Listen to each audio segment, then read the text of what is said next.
A priori, on va parler superstition, théâtre, meurtre et fantômes. Bienvenue sur la chaîne A priori.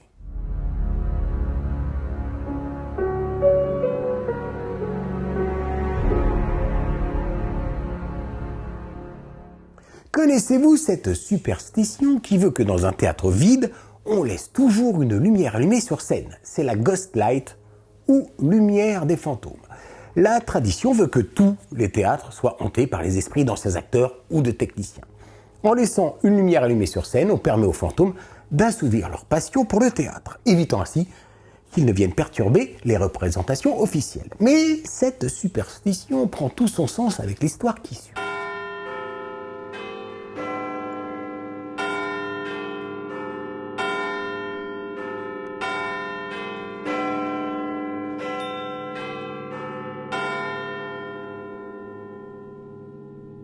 « 7 mai 1663, Covent Garden, Londres, un théâtre vient d'être inauguré, le théâtre royal Drury Lane.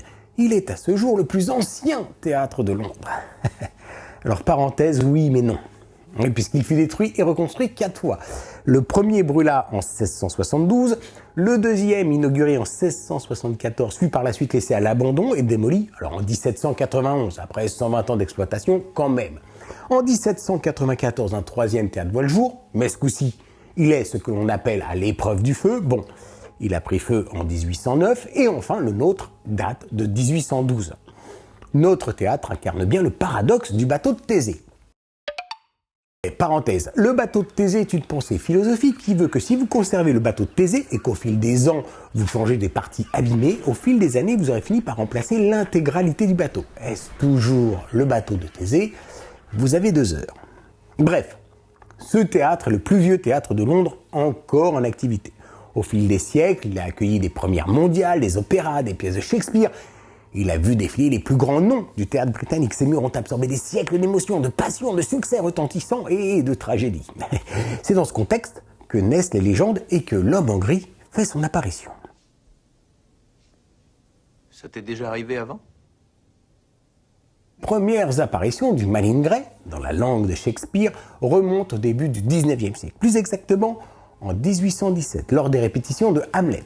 Des acteurs rapportent avoir vu un homme étrange, élégant, il porte une redingote grise, des culottes assorties, des bas blancs, une perruque poudrée et un tricorne noir. Il tient un parchemin ou un poignard, les habits divergent. Pensant qu'il s'agissait d'un spectateur égaré, il tente de l'interpeller, mais l'homme s'évapore.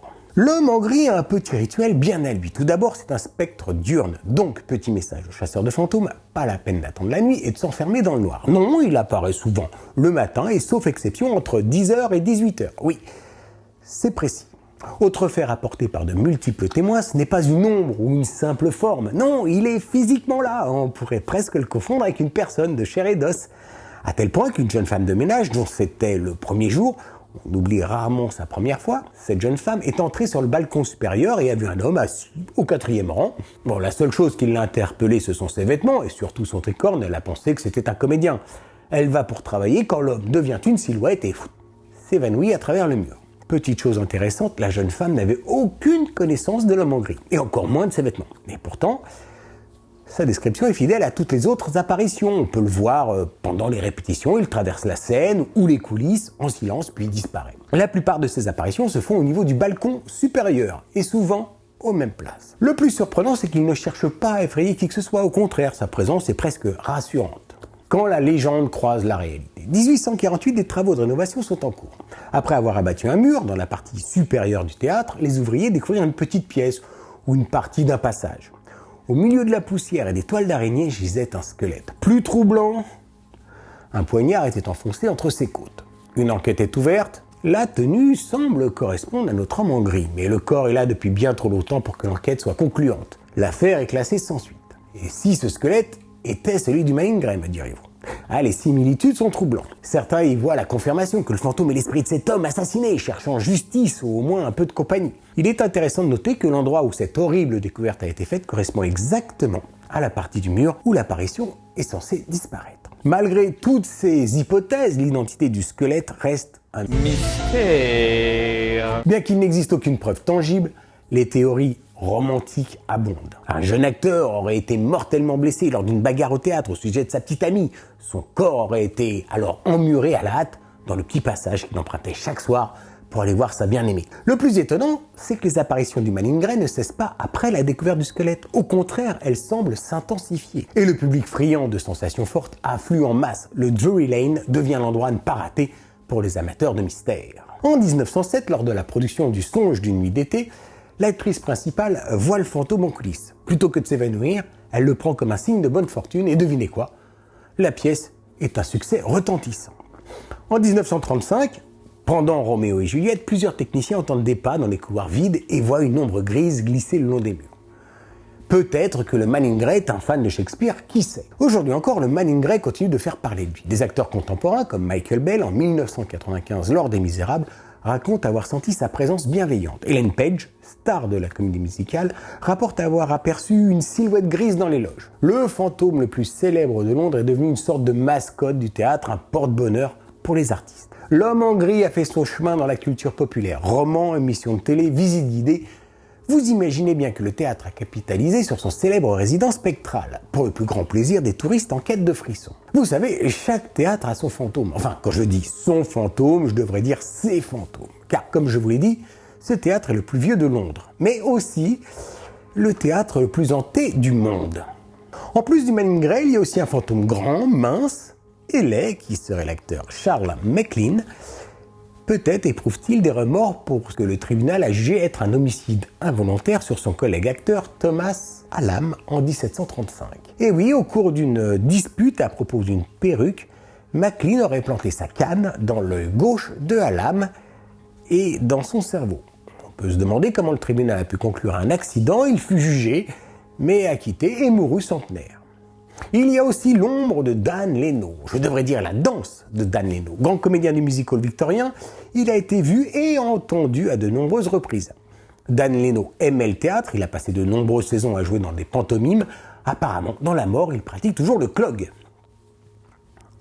Alors, parenthèse, comment vous expliquer ce que c'est? D'abord, c'est une danse galloise. Pays de Galles indépendant! Et du nord de l'Angleterre. Pendant les pauses, les ouvriers des mines d'ardoise organisaient des compétitions d'une sorte de claquette, mais en sabot. Bon, le plus simple, image.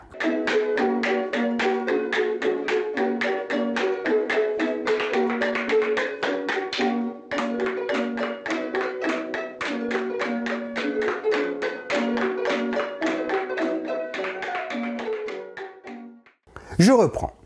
Donc notre Dan Leno dans la mort pratique toujours le clog, la danse de sabot. Le son de cette danse a été entendu dans les loges vides. Les acteurs ont également ressenti sa présence sur scène et ont senti l'odeur caractéristique de la lavande qu'il portait toujours. Dan Leno est tragiquement décédé prématurément à l'âge de 43 ans en 1904. Il y a aussi le fantôme du clown Joe Grimaldi. Certains pensent que sa présence sert à guider les acteurs nerveux vers leur position correcte sur scène.